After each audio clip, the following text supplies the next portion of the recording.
પહેલગામમાં આતંકવાદીઓનો ભોગ બનેલા શહીદોને હું શ્રદ્ધાંજલિ આપું છું.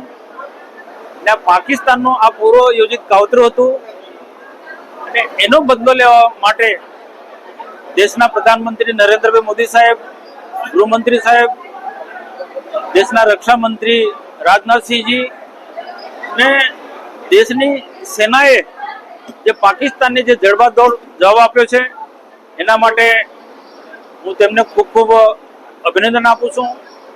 પાકિસ્તાનની અવળચંડાઈ અને આડોડાઈ અને વ્યૂહાત્મક પૂર્વક જે ભારતની સેનાએ દરેક મોરચે એમને જવાબ આપ્યો છે એ ખરેખર પ્રશંસનીય છે. અને દરેક દેશવાસીઓ આજે સેના સાથે હતા, દેશની સરકાર સાથે હતા, મોદીજીની સાથે હતા. એ પણ એક ખૂબ દેશના માટે એક ગૌરવની વાત છે.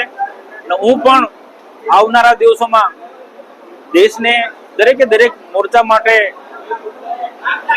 લડવા માટે સૈન્યને ને દેશના વહીવટકર્તાઓને પ્રધાનમંત્રી મોદી સાહેબ, અમિત શાહજી કે રાજનાથસિંહ જેવા તમામ બાહોશ અમારા નેતાઓને પરમાત્મા રાષ્ટ્ર કાર્ય માટે, રાષ્ટ્રની સુરક્ષા માટે ખૂબ ખૂબ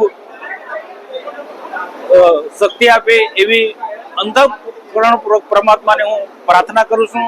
અને ફરી અભિનંદન દેશના પ્રધાનમંત્રી મોદી સાહેબને સલામ ભરું છું, દેશની સેનાને સલામ ભરું છું.